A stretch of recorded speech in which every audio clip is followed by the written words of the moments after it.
Hi, everyone. Welcome to GoLean6Sigma.com's webinar. Thanks for spending some quality time with us. Hundreds of people have registered for this webinar, and we are very excited that you are here. Lean and Six Sigma are the go-to improvement methods used by leading organizations all over the world to delight customers, minimize costs, and develop better teams and problem solvers. Every month, we craft webinars just for you. And this one is super special. And I think you're going to like it a lot. And ultimately, we really try to simplify concepts and tools of Lean and Six Sigma, and really anything that has to do with problem solving so that you can understand and apply them more easily and be more successful. So I'm happy to introduce that today's webinar is titled How to Use Improv Basics to Up Your Problem Solving Game. Can't wait to hear all about this. I'm Tracy O'Rourke. I'm a managing partner at GoLean6Sigma.com, and today's presenter, Elizabeth Swan, is also managing partner at GoLean6Sigma.com. She's my colleague, the wonderfully talented, innovative, consummately passionate, and funny girl. Welcome, Thanks, Elizabeth. Tracy. Thank you. So let me give you a little background on Elizabeth and why the heck she is doing a webinar on improv. So first of all, she's the co-host of the Just in Time Café podcast with me, and she's also the co-author of the Problem Solvers Toolkit that we wrote together. She's been doing this kind of work for over 25 years.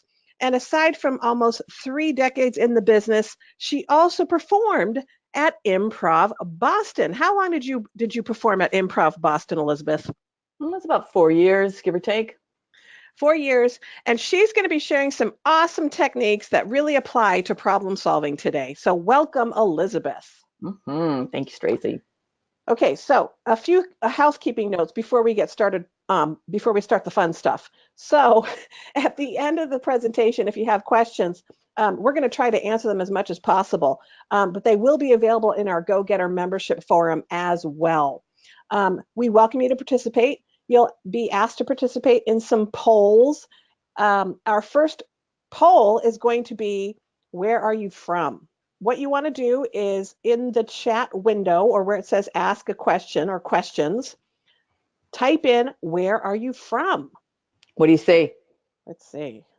Fallon, Nevada. Oh, what did she say? Home of the Top Gun. All right, Laura. She's calling from Top Gun. And we have New Hampshire, Phoenix, Beverly Hills, California, London, Ontario, Boulder, Colorado. Thanks for joining, Dan. Dorset, UK. Susie's joining us from there. Matt from North Dakota. Brian says USA. That's awesome, Brian. Go Pennsylvania. Pennsylvania is Mark's joining us there. Timothy Franklin's joining us from Kuala Lumpur. Inas is from Ottawa. So we've got some global people. We've got somebody from the Ivory Coast in Africa, Redding, California, Provo, Utah, Norfolk, Virginia. Nicole says, this is Nicole. I'm in Seattle, Washington, the Evergreen State. Welcome, Nicole. And we've got somebody from San Diego, too. So, gosh, there's a long list of people here. So I'm going to go ahead and hand it over to you, Elizabeth. Thank you, Tracy. Thanks for such a warm introduction. And I'm happy to be here with all you guys from all over the world. Thanks for joining us. As Tracy said earlier, we've been with GoLean6Sigma.com since its inception, and we founded this company with a clear purpose. Our goal is to revolutionize the way people learn process improvement, making it easy for everyone everywhere to build their problem-solving muscles. And we've got 3 core values. We believe in cultivating community. You guys are our community. We believe in having a servant's heart. We are here to be a service to you with these free webinars. We also believe in having a trailblazing spirit. And for that one, I don't think there's a lot of Lean Six Sigma webinars using improv out there. So thankfully, there's lots of organizations who agree with our philosophy. So here's some of the organizations we've helped. You can see a lot of diversity here. We've got brick and mortar. There's online industries in diverse areas like healthcare, financial services, manufacturing, state government. And the reason is because Lean Six Sigma is about problem solving, and every organization has problems to solve. So for anyone looking to strengthen or build problem solving muscles, we are here for you. So more on benefits later. Let's review today's objectives. After attending this webinar, you're going to be able to use key improv tenets in your daily life. You're going to be able to apply improv techniques to problem solving, and you're going to be able to use existing tools to improvise, and you can use improv when you're working with others. So those are our objectives for you, and here's our agenda. First, we're going to talk about how improv is not stand-up. Then we're going to introduce the 3 key tenets of improv. We're going to teach you how to apply improv to problem solving, and then we're going to give you a few tips and tricks of improvising. And I'm going to start this off with a poll. So we just want to get a sense from all of you, what is your experience with improv? So you've got 3 options there. Let me launch this. So if you got a general idea of what it is, pick A. If you've seen it on shows like Whose Line Is It Anyway?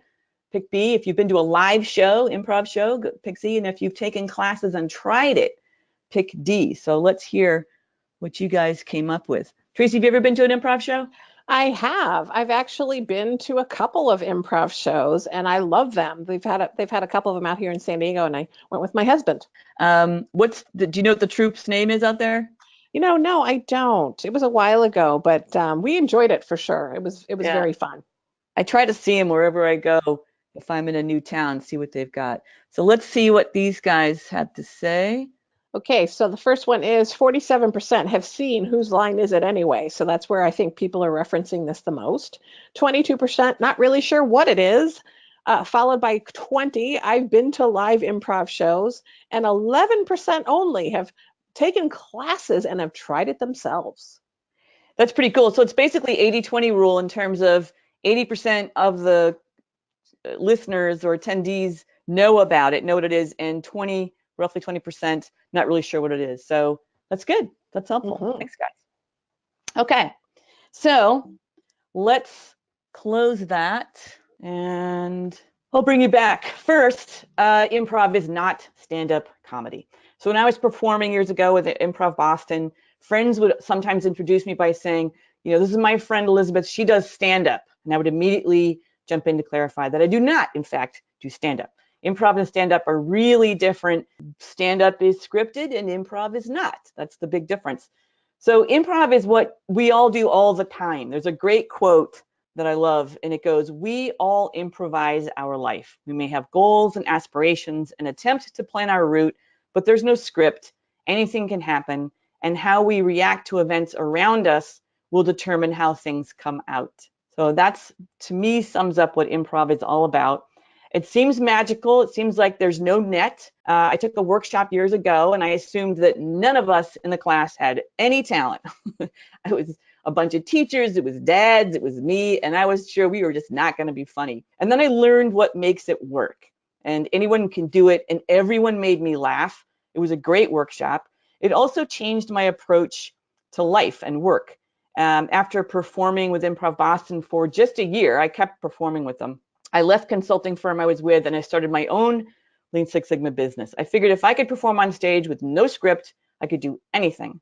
So if improv is not stand-up, then what is it? So here we have at its heart problem solving on stage. So improv, you're up there, there's a team of you, you're taking inputs from the audience, they're your customers, you're inventing a scene, you've got characters and a plot, you are relying on each other to create a performance. And if you make each other look good, the scene works.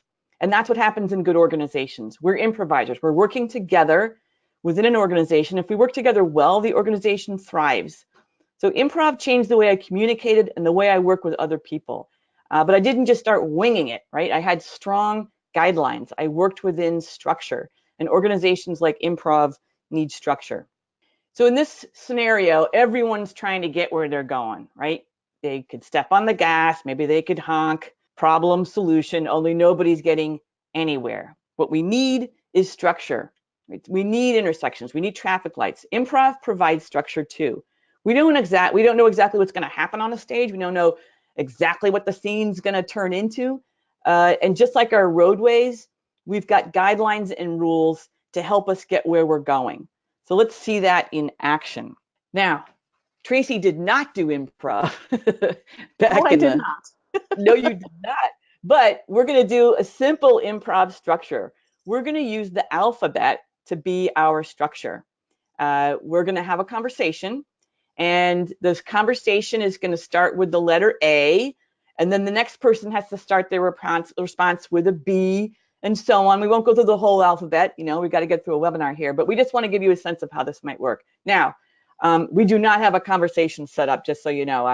I'm just going to start it. Anything you want to say, Tracy? Busted.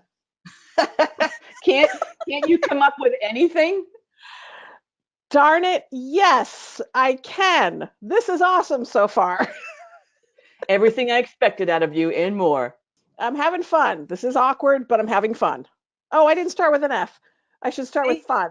That's okay, but now I found out you're having fun. And it's okay to mess up, right? So we also had, this is your first time, Tracy, right? You've never done that before. Never done that before. You didn't get called on stage when you went and saw the troupe in San Diego, did you? No, I didn't. Right, so you've never tried it. So we just used the beginning of the alphabet, right? We just used the structure to talk to each other. Pretty simple structure. But since everyone listening knows that structure, you're just wondering how we're going to figure that out. What are we going to do? What words you're going through your mind? What could you start with a D? What could you start with an E? You know the structure, so you're waiting to see what words come out. So that's not hard to do, right? Once you know a structure, you know what to follow. And all of improv is built on structures like that one. You get input from the audience, right? Those are our customers, just like organizations have customers. And then we sort of go with what, the audience, maybe the audience could have started that structure off with a sentence beginning with A. So if you look in the continuous improvement world, the same is true for our structures. We have structures that help drive our efforts. DMAIC is a structure. We work through the phases to solve problems. SIPOCs give us structure to build high-level maps. The charter is a structure. It structures our improvement efforts. Even a simple agenda guides and drives meetings. So the ABC structure that Tracy and I just used and all the structures here are really helpful. The background of the structures is what improv has are these tenets, right? And I'm going to give you 3 key improv tenets that underlie everything you do. So you Elizabeth, can have all these, yeah? Can I just say something really quickly about these structures of continuous improvement? So when I teach a class at UC San Diego, the Greenbelt, we have people coming in from all over, all industries, and they use the same structure of DMAIC, and everybody gets what the problem is, what the root causes are, and what the solutions are, regardless of industry. And they love it. They always talk about how that was super impactful for them. So I just wanted to share that.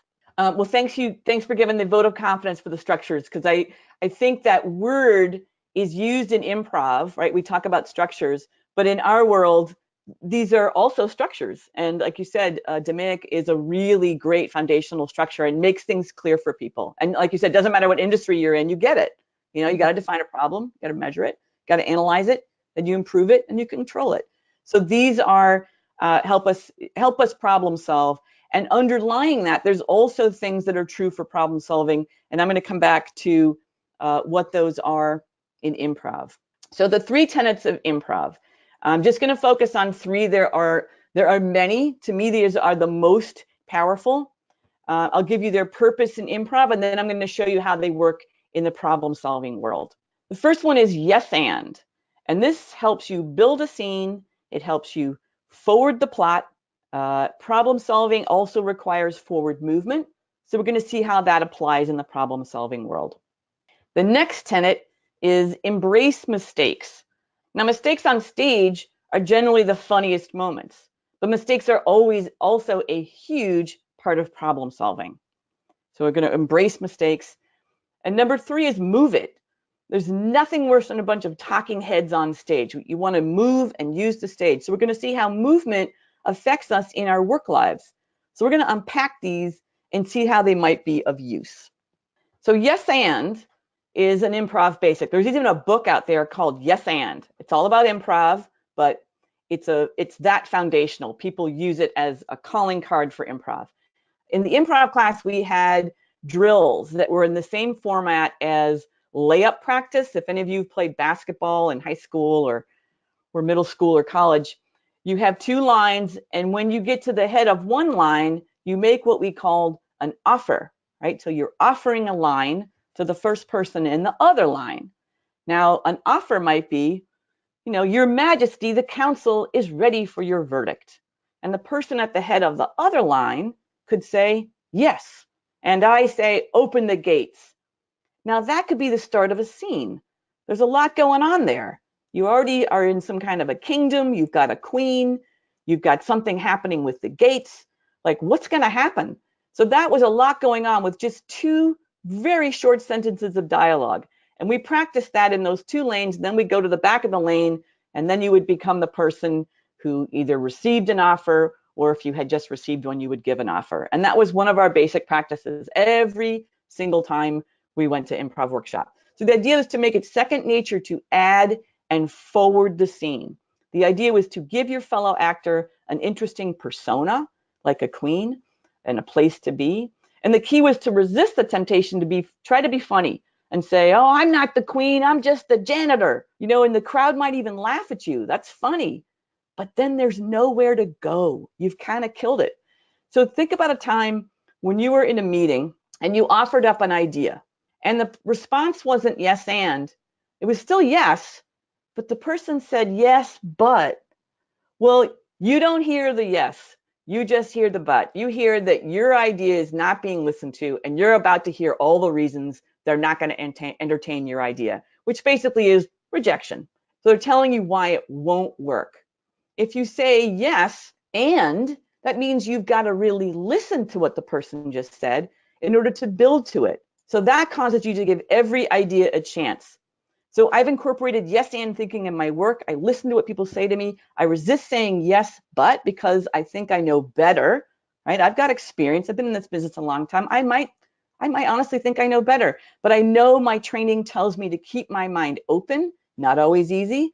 So I've got to really listen, and I've got to try to add to what that person says. So let's bring this back to the business world. How do we use that in our daily lives? Well, I've got a technique for you called LCS, and the L stands for likes. So that means that when you hear a person's idea, your job is to respond with what you like about it, right? So you can't say yes, but, and you can't say we tried that. You got to stop, and you have to think about it, because maybe you don't like it at all. Not every idea is a good idea. So you've got to really sit with it and come up with, even if it's something very small, you've got to say what you like about it. Now, once you've said that, then the person knows you're listening to them. They feel heard. They're automatically getting a positive reinforcement for offering ideas. And we need ideas, so you want them to be positively reinforced. Now, the trick is, once you've told them what you like, then you get to say your concerns, because you've got concerns. Not all ideas are good. So you've got to be able to say, well, my concern is this, or my concerns are these. But here's another trick. For every concern, you've got to have a suggestion. Now, the great thing about this flow is that you've said your likes, so you've responded to what you found that was good. You voiced your concerns, and when you make suggestions, you're building on their idea. Now the person feels heard, they're more likely to offer ideas, and you've got something new to work with. You've been building ideas with colleagues, that builds trust, and it helps with problem solving. So what happens when you use a technique like this is that you are building relationships with your colleagues. And if you know anything about change management, you know that that's critical to change in the workplace. So this seemingly simple technique, does it all. And it might feel awkward at first. You can even joke around with people saying, well, what I like about what you just said, my concerns are, and here's my suggestions. But truly take this in, try to practice it. It makes a huge difference. And I'll give you a little example, kind of a fun story. This is an example of how adding to ideas resulted in an innovative solution. This was Colorado's main power company, and they had a big problem in the winter. The power lines would get ice hanging from them. They froze up in the Rockies, and de-icing the power lines was incredibly expensive and dangerous. They had actual workers had to climb the lines. They had to manually knock ice off the lines. It was cold, it was dangerous. Then they would sort of get into the heated trailers at some point and try to warm up. And this came out of one of those trailers. It was a story about them joking around, this job is so hard, it's so difficult to try to remove the ice. It would be great just to have bears climb these poles, right? Why don't they just climb the poles? They could shake it, and knock the ice down. And a technician joking around with LCS said, what I like about that is that we're not climbing the poles and I'm not putting my life and limb at risk. What my concern is that it's bears. He said, wait a second, what if we had helicopters fly near the line? Same idea, you get vibrations of the blades to shake the ice off. So this actually turned into a technique they used, easier. It turned out to be cheaper, one person or two people to man the chopper, faster, easier, nobody had to climb the poles, not so dangerous. So they're joking around. And that's another thing that's interesting about problem solving is when you get people laughing. I've often found that, kind of ha-ha is close to aha. So anytime you start laughing, think about what's the kernel of truth in that. What's the interesting piece that you could use?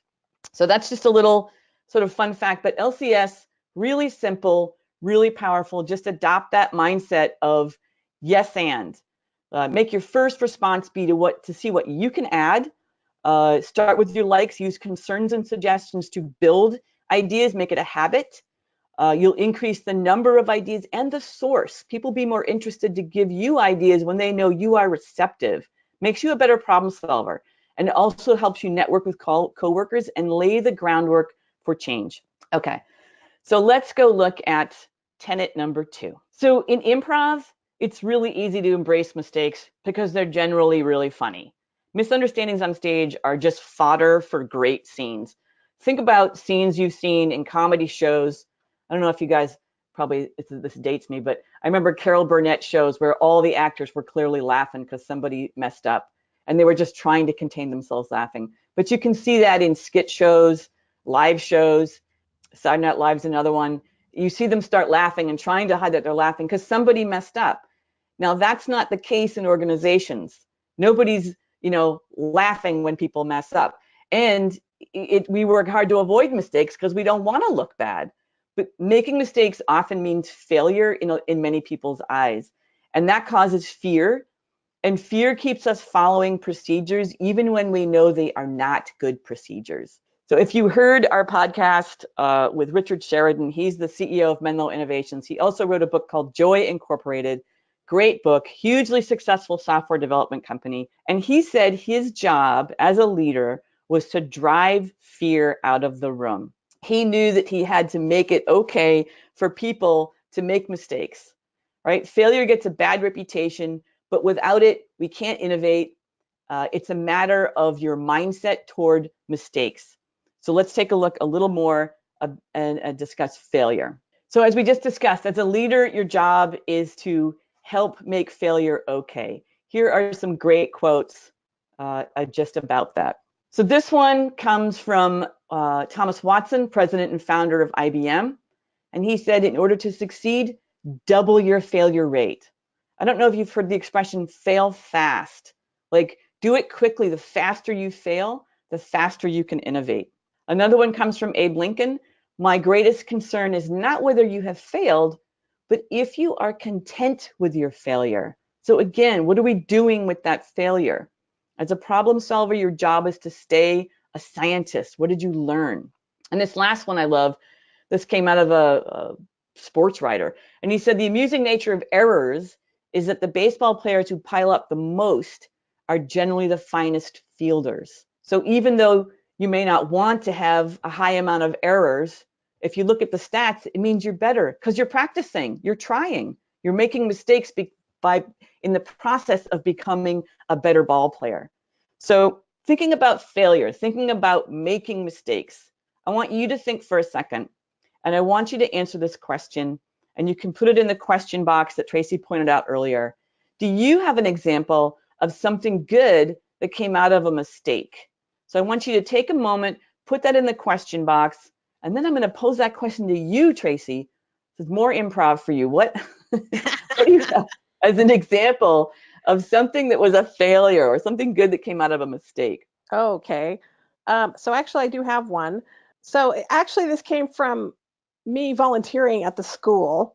And what happens is I was the chair for the Harvest Ball, and they print flyers every year to get, to have distributed. And of course, you have to do that with a reduction in dollars because, they don't have a lot of money to spend on this stuff. So, anyways, they had been printing flyers 8.5 by 11. They sent it to the printer, and the printer actually printed it wrong. And it was smaller. It was much smaller. It was like 4 of them on one instead. It was like a postcard. And it was a mistake. That's not what was supposed to happen. And we ended up saying, well, why does it have to be 8.5 by 11? Let's send out the postcards. This is great. And it actually got people's attention because they were smaller and they were able to be in color. So that worked out. And now they're always that size. So that's like in that category of happy accidents. Yes. That's great. Thank you. That was a wonderful. I hadn't heard that. That's a nice example. Okay, what do you see as, are we getting any examples from our listeners? Yes. So Dan says WD-40 was a mistake. Oh, I didn't know that. Yeah, Did not Dan, know tell us a that. little bit more about that. I know. We got to look it up. Yeah, I'm sure there's a lot of things that are, isn't, there's a candy that is a defect of another candy. I want to say Mike and Ike, the tamales or something like that is a defect from making another kind of candy. So that's interesting too. Shelly says she found a new feature in an app. Maybe that was a mistake at first. We have a couple others. I sent a question via email to the wrong person. Oops. But that person knew the answer and sent me an accurate solution quickly. Nice. I did not support someone. This is from Judy. I did not support someone who was hired, and if it was up to me, they would not have had the job.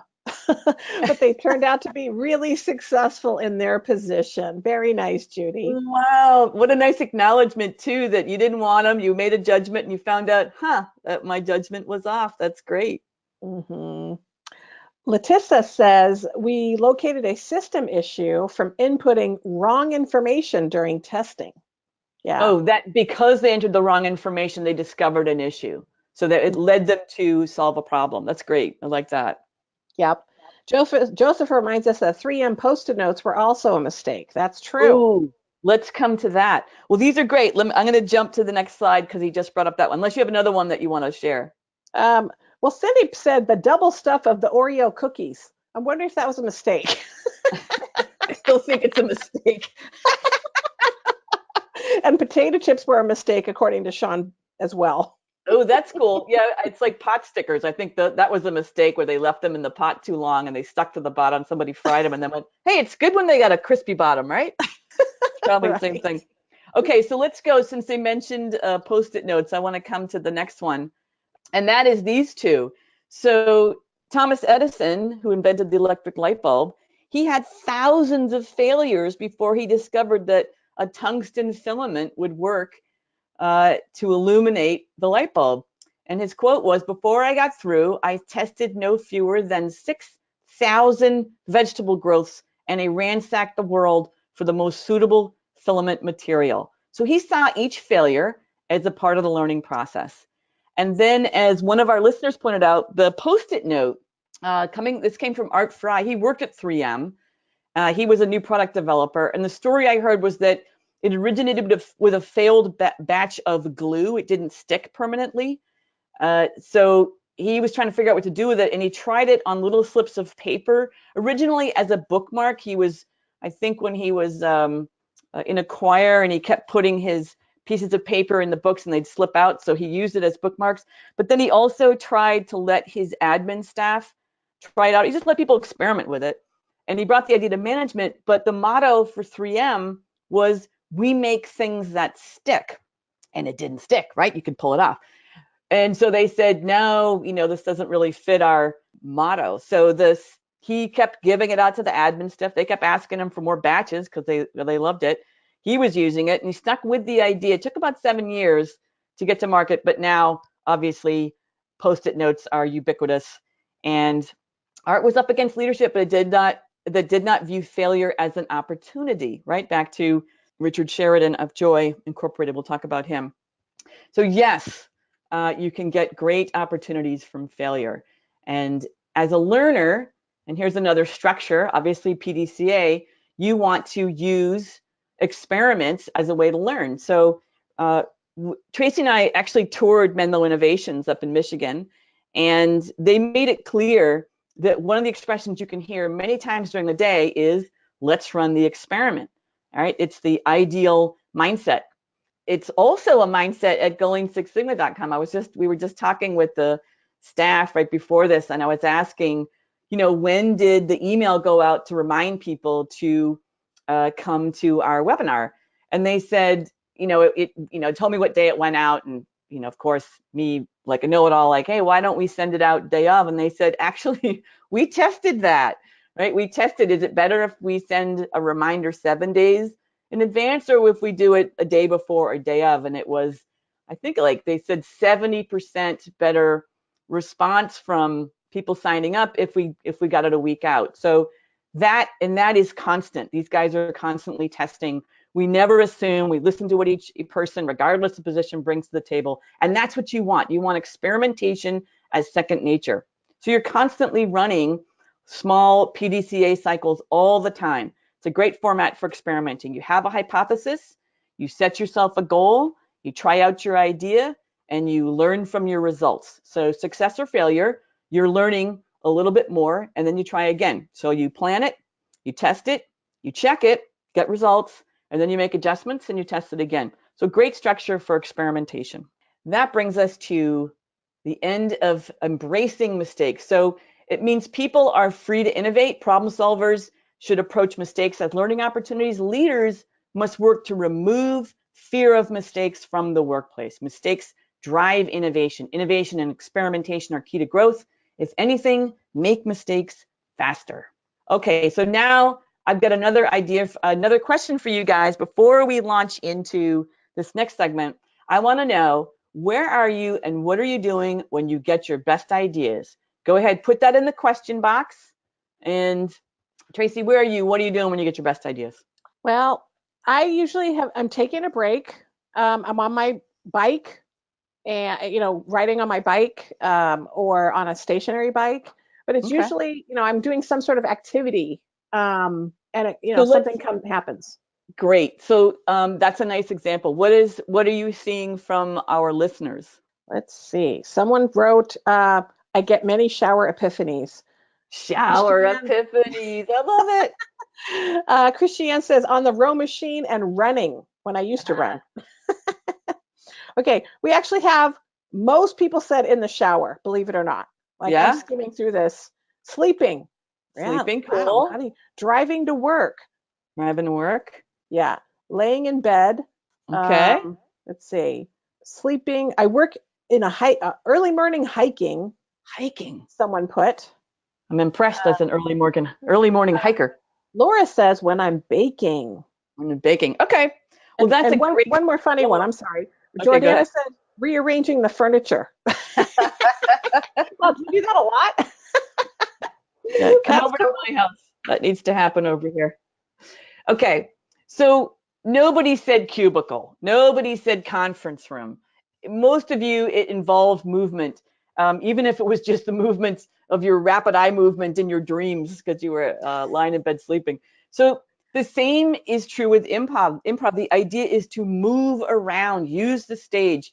We were always told, do not be a talking head, right? Standing there talking is boring. Establish a scene. And Aristotle also understood this. He ran a school called the Lyceum, and that was a walking school. So there's no buildings. He just walked with his students and they discussed ideas. It's movement that's key. You get your best ideas often when you are moving. I've asked that question 1,000 times. I've never not heard what we just heard. But although I did not hear shower epiphanies, I like that as a new phrase. So I will appropriate that. So, but the problem is that most of us are sitting at our desks, right? We are stationary, right? Some organizations are testing stand-up desks, but that's still new. It's an investment. It's great when you see it, but it's not necessarily how you get to work. There was a Wall Street Journal health and wellness article a few years back that had startling data. Sitting for more than 3 hours a day cuts your life expectancy. That article was by Andrew Seidman, S-E-I-D-M-A-N, if you want to look it up. Sitting also reduces our productivity and our brain power. So we've got two great remedies to counteract this seemingly entrenched part of office life. And one of them is stand-up meetings. So they are a way to keep a meeting on track. If people are standing, they generally want to get through it quicker. You're not going to sort of stand around waiting for people to talk. It increases your brain power. Tracy and I have both noticed when we run workshops, the further away people are from the flip chart, the further, the sort of the more relaxed they are in a chair, the fewer ideas come out of the group. So we really reinforce, you got to stand, you got to get together, you got to pull it together. You could run daily huddles this way. You can also capture ideas on Post-its. Art Fry would have been proud if you use the Post-its. So just standing up is a way to counteract that. That's one thing. The next thing I would put out there is a great problem solving tool, and that is process walks, otherwise called Gemba walks. And Gemba is Japanese for where the work happens or the real place. And actually walking the process, whether it's a factory or it's quote unquote invisible, an administrative process, is key for continuous improvement. So as part of this, interviewers stand, and then the interviewee, who might have been sitting, they'll stand and become an interviewer at the next process step. So the goal is to truly, truly understand what happens in the process from end to end. So it makes pain points clear. It helps people understand why mistakes happen. There's action, there's conversation, there's movement, and people get to know each other. And the more you know your fellow workers, the better your chances are of working with them to improve a process. So just going to the Gemba, right? Go see where work is happening, see what's going on, is a big plus for problem solving. So this is a key tool, and it's all about movement. So new question for you guys. Have you conducted a process walk? You've got 4 options there. I am going to post that now and launch it. And I'll just Okay. say Yeah. that this is my absolute favorite thing in the toolkit, process walks, because of what it does for people and what I hear back about doing process walks. It's such a revelation. Once you do it, there's no way you're ever going to run a project without it, is what I've pretty much discovered. Yes, they're Yeah. very powerful. People love it. They're always saying they're full of insight and never knew what it really entailed around, learning about the processes and the discoveries they had. Yeah. Well, I can tell your interest because I think you've produced at least 5 different learning vehicles for process walks. I know, I'm very passionate about it. Which is great. It helped me immensely. Okay, so I'm going to close this and see what these guys came up with. Okay, so the big one is 42%. I have done at least one. Good for you. I hope it was a good experience. Sometimes, people don't have a great experience the first time if they're not sure what they were doing. But hopefully it was good for you. Followed by, I've never heard of a process walk, 26%. Oh my gosh. Obviously, I have not gotten to these people. No, we need to send them the process walk webinar. And then we have, yes, it's a regular practice. Awesome, 19% and 13%. I'm not sure how they're done. So this is fascinating. People, it was 80-20 rule, 80% knew about improv, 20% didn't, reversed, right? 75% know about process walks, 25% basically don't. So we have to reverse that, Tracy. That's our job. Okay. Well, that's helpful. And that means we've got some great stuff to share with you guys that would be helpful. Okay, so let me hide that. So recapping, movement, key to your health. You could have standing meetings. You could make it a habit to go to the Gemba, see what's happening in your workplace. Bottom line, if you have a process improvement problem, conduct a process walk. It is key. It should be your first step to problem solving. We'll give you some resources but it is just invaluable on every level. And that brings us to, what does the business get out of this? So we've talked about improv. We've talked about how that manifests in terms of structure. What are the tenets? But what does it do for the business? So first off, it improves relationships. Think about what happens in improv. My job was always to make another person look good. And if they looked good, the scene was good. The same in terms of organizations. If you're trying to make sure others look good, you're going to have good relationships with other people, and you're going to have better outcomes. It also increases authenticity. If you're really listening, because if you have to add, if you have to say yes and, then you're really listening to that person, and that increases your authenticity. People believe you. They know that you're really listening to them. You're not brushing them off. You're not saying yes, but, and proceeding with what you believe. You're actually taking them in. It promotes spontaneity, right? If mistakes are okay, if that's a way to learn, then you're going to be more spontaneous. You're going to be game to try something out you didn't. You're going to get those, postcards back that you thought were going to be 8.5 by 11 and say, let's go with postcards, right? Let's try this out. Because experimentation, is how you learn. It's how you innovate. It also fosters trust. People trust you when you're authentic. And trust is so key for your working relationships, for leadership to actually hear what's happening in a workplace. People have to trust them.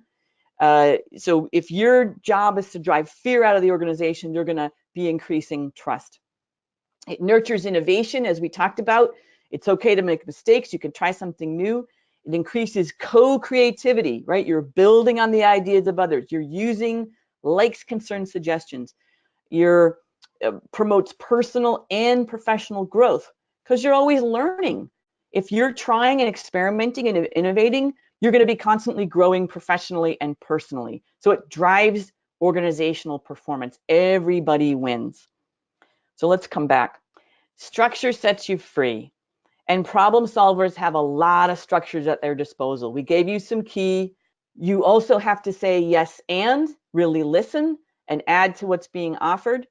Beware of yes but, right? You'll find more problem solving ideas by building on the ideas of others. Embrace mistakes. Making mistakes the fastest way to learn and innovate, and move it. Go to the Gemba, conduct a process walk, best way to learn and engage other problem solvers. So what's next? Here's what you can do. So one is figure out what helpful structures there are for you. You can listen to the free DMAIC webinar. There's also a pull list of templates that are free. You can download both of those. You can adopt likes, concerns, suggestions. That tool is so simple, we don't even need a template for you. Just think about, what do you like about what someone said? What are your concerns and what are your suggestions? Use PDCA to experiment. If you're not familiar with PDCA, Tracy did a fabulous introductory webinar. That's free. Go to where the work is happening. Go to the Gemba. Listen to the free Process Walk webinar or take the Process Walk single module and hold stand-up meetings. So those are some great calls to action for you. You can get rolling on as soon as you're out of this webinar. Okay, so today we talked about how improv is not stand-up comedy. There's no script. What are the 3 key tenets of improv? How to apply improv to problem solving, and tips and tricks of improvising. There's our little guy. So that brings us to questions you guys have about what we just talked about and more. And while you're forming your questions, we'll just review a few things that are happening now at Goaling Six Sigma. You can learn more about anything we just talked about in any of the online training. There's white belt, yellow belt, green belt, black belt, lean, and you get a coupon code just because you were part of this webinar. So if you put 20 improv into the online form, then you get 20% discount on all the courses. That's good to the end of December. Now this is new, and this is kind of exciting. There's something called a go-getter membership. This gives you a forum to network with your peers. You can connect with our master black belts, get access to all this members only content. You get all the single modules. That's like almost, I think, $300 right there, including that one for process walks. And there's one for facilitating process walks. You get access to all the intermediate and advanced webinars. You get all of our books and guides and everything for free, and you can take 20% off anything that we're not just handing over to you. So same thing, you can get 20% off this. And Tracy, this is $199, right? Yes. $199, and you get 20% off, which is I think like 40 bucks off just for watching this webinar. There's also the book that Tracy and I wrote this year, the Problem Solvers Toolkit. That is available both as an ebook and there's a printed copy, both available on Amazon. That is a great reference guide, 35 foundational Lean Six Sigma tools, and it's done through a road trip of your basic tools with the Bahama Bistro as a case study throughout. It's got great examples of short paths around potholes, sightseeing options when you want to learn more. Tracy and I are super proud of that. So that is out there for you. Upcoming webinar. Tracy, tell us about your upcoming webinar. So next month's webinar is basically the 4 components for building a lean culture. A lot of people send people to training and then they wonder why they're not making progress on building a lean culture. And it takes more than just tools training for frontline people. It takes leaders to be engaged as well. And so we talk about the 4 areas or components of a lean culture in this webinar. And it's not just for leaders, although leaders help greatly with building the kind of culture in an organization. So I'd encourage you to attend. If you're doing process improvement, you don't think it's going well, even though you got the tools and you got the tools training, there might be one of these components that are missing. So tune in. I'm looking forward to that one, Tracy. And how about this one? Oh, actually, yeah, tell us about this one. So this is our Just-in-Time Café podcast with Edgar and Peter Shine. They are co-authors of Humble Leadership. This is another book in their Humble series, which is great. And I had a chance to talk to both of these guys, and they are awesome. I really enjoyed my interview with them. They have really great insights about humble leadership and really their progressive ideas around what leadership really needs to be for us to transform. So don't want to miss this one. No, it's a wonderful interview. How about this one? So this is a success story webinar. So this is an actual Greenbelt project that was done by Franklin and Jared. And they worked there at UC San Diego, and they are in the mail room. And they did a project and it reduced mail packaging time from 415 minutes to 96 minutes. So if you want to hear about what they did, it's an office environment.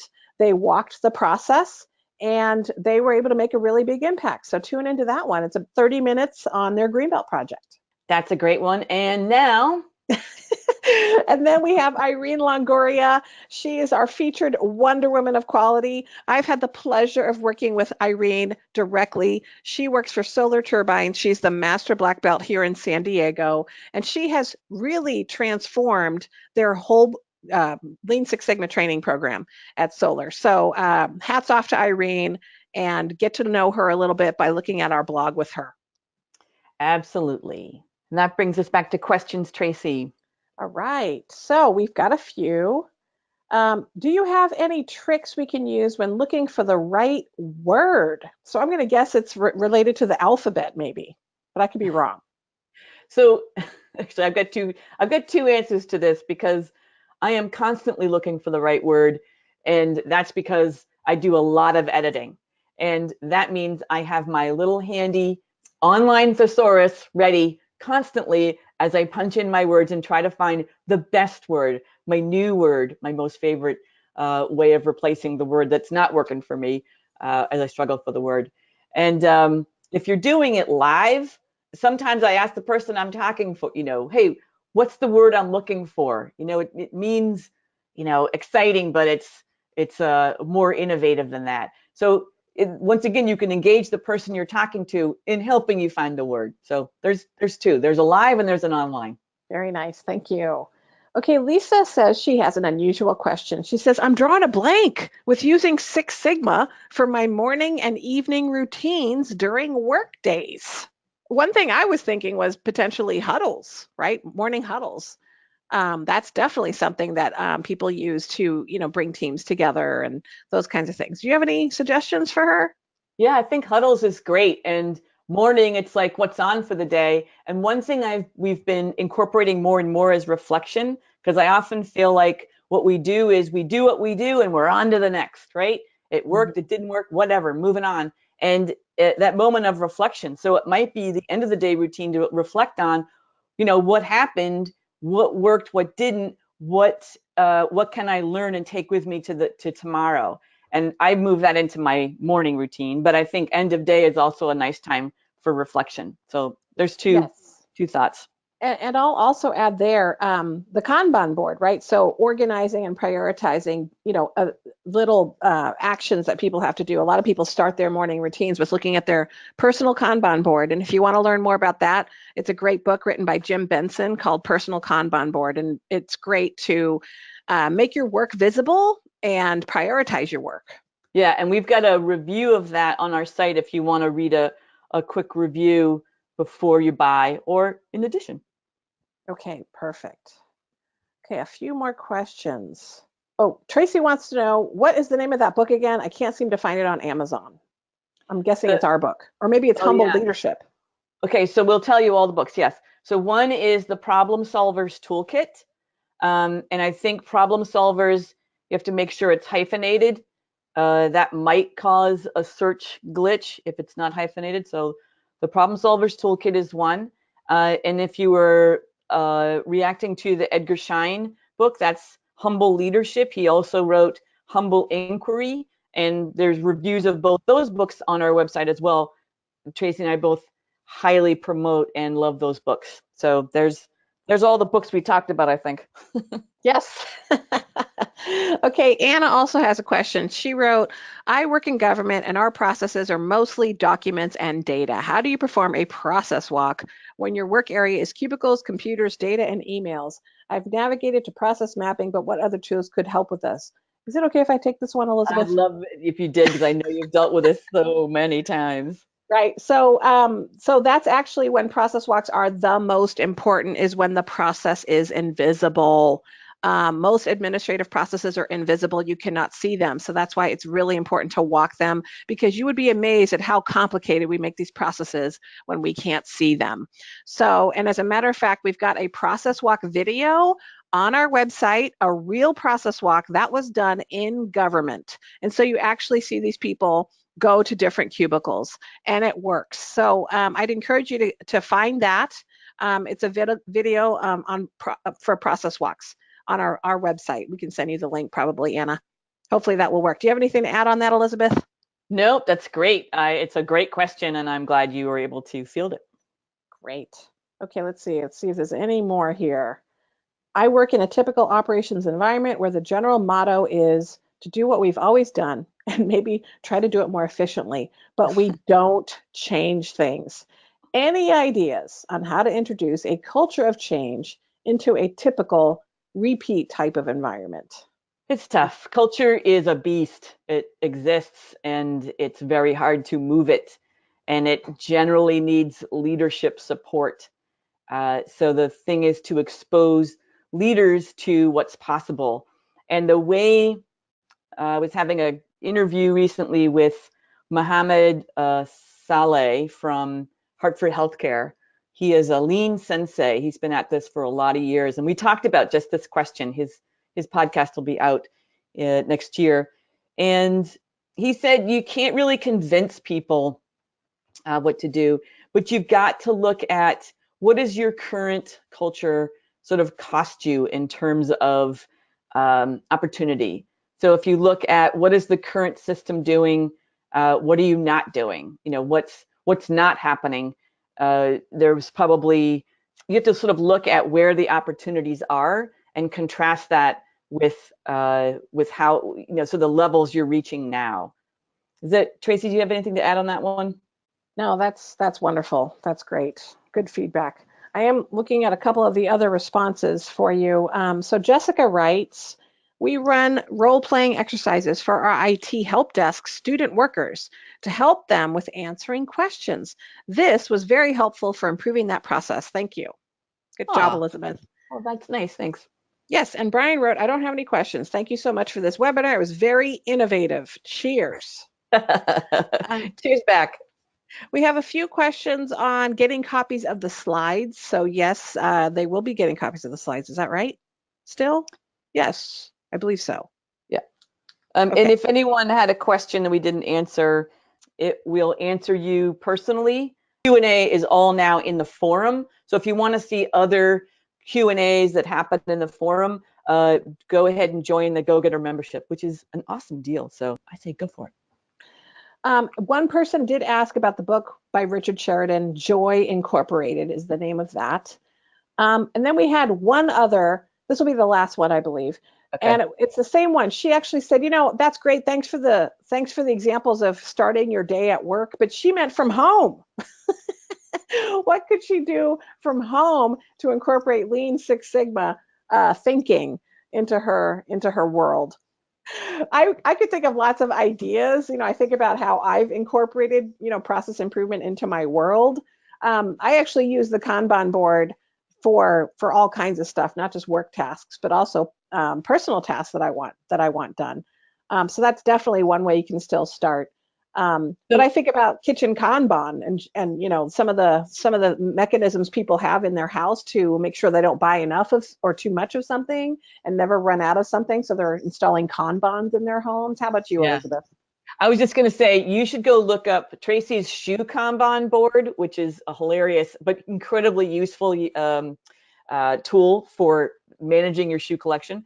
Also, look at the blog series called Lean Six Sigma Everywhere. That has brilliant visuals. A lot of those are in the home, like how to store Christmas ornaments so you know which box has them, how to store your hats and your scarves so you know what's going on. Tracy talked, there's a lot of about 5S in the home. There's a whole series of applying the 5S tool to home processes. So absolutely, there's tons of stuff for the home on our site. So great examples there if you want to just dig in. And I'd say with Joy Incorporated, that book, also a review on our site if you want to take a look at that. Another great book. Perfect. Those are all our questions, Elizabeth. Well, that was fun, Tracy. I enjoyed it. Me too. Thanks for joining today's webinar. We hope you enjoyed your time with us and you found this webinar very helpful. I found it very helpful and enjoyable, Elizabeth. Thank you so much. Absolutely. Thanks, everybody. See you here next month. Bye-bye.